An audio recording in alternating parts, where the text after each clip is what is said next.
Hey everyone, Jake here because Nintendo just revealed a brand new Princess Peach game. We don't have a title, but this will be the first game in which Peach is the headliner since Super Princess Peach was released on the Nintendo DS in 2005. We can only hope this game features less temper tantrums.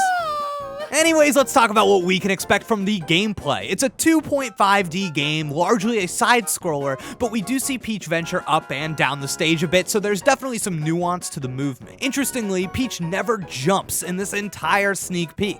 That fact, combined with the camera angle, leaves us with something very similar feeling, I think, to the Luigi's Mansion games. Here, Peach's main action appears to be an attack in which she thrusts her star-shaped sidekick forward, creating a twirling ribbon-like shape.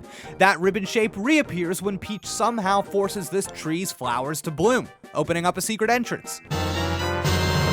So it seems like we're dealing with a linear game with light combat and puzzle solving as you progress through this world, modeled after a stage play. And it's that theater-inspired theme that's most interesting to me. So Super Mario 3 famously takes place on stage, with Miyamoto imagining the playable characters as actors telling a story, and that idea is clearly still salient at Nintendo. This Peach game seems to take place entirely in this theater, embracing the on-stage thing more than ever. And what's crazy to me is that it looks like you'll traverse an entire world without ever leaving the confines of the stage space. Here's my evidence, check it out. We see that the curtains open with Peach on the far side of stage right, obviously starting the level with only one direction to go in.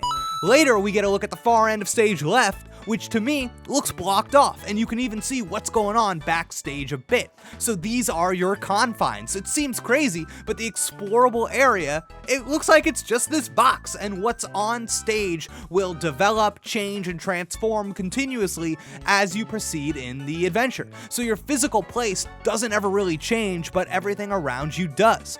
Evidence of this is when we see this platform center stage, but it's obviously not there in the other scenes. So I imagine characters and set pieces being flown in from the wings, and maybe individual levels begin and end with the opening and closing of the grand curtains, like how we see this level start. And the theater setting really is all-encompassing. Peach enters the set through a trap door, and the houses here are going to be familiar to any stage actors, not as real buildings, but like flats that characters can enter and exit through.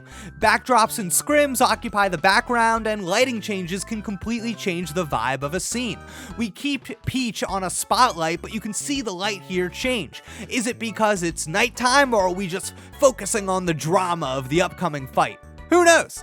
I love the continuity of the set here too. Here we see a castle in the background, and I think it's the same one that we bring into the foreground later, given similarities in star motifs around the doors and the colors. And while the town and castle feel like one contiguous area, this next place looks to be taking on Japanese inspiration. Super different. We have a cherry blossom tree, a character dressed as a ninja, and there's even a samurai waiting in the wings slightly off stage. Speaking of characters, we don't know a lot about Peach's apparent ribbon sidekick here, but I like to think of her as a magician's assistant. First, the movements we see the character perform, very wand and ribbon-like, but most importantly, when met with this particular platform, they twirl around Peach to help perform some kind of transformation, which reminds me a ton of costume changes or quick changes that of course happen in theater.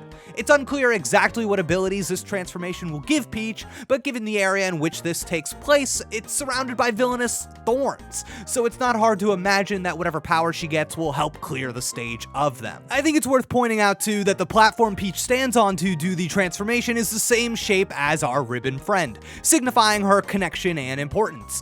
Finally, if we want to hypothesize about the story for a second, though we don't have much to go off of, there are a couple of clues. First, Peach is not wearing her trademark crown, and instead fashions her hair in a bow. So bows are typically used in theater and animation to denote a younger character, so I'm wondering if this story could serve as an explainer for how Peach becomes a princess, and how she gets that crown that we're all so familiar with. But that would not really explain why we're dealing with these funny, big-nosed creatures instead of I don't know, toads. It's clear to me at least that this is not the Mushroom Kingdom. I think it is much more likely that Peach is trapped in a world in which our ribbon friend is a native. So the star-shaped symbol of our friend that I mentioned earlier is even found again on that castle surrounded by thorns, making me think that she is royalty here, and if her position in the kingdom was stolen, maybe Peach's was too. And this is kind of weird and random, but stay with me here. Peach's crown missing, that's not the weirdest thing in this world either, because I think headgear has some kind of importance. As you can see, these lamps wear hats, and so does this one. But these are all just my theories. This is everything I got out of this short sneak peek. So let me know in the comments below what you think, and if you're excited for Princess Peach's big game. I think if it really does all unfold and change in the same space on stage, we could have something really special and engaging on our hands. But again, I want to know what you think. And until then, I'll see you next time. Goodbye.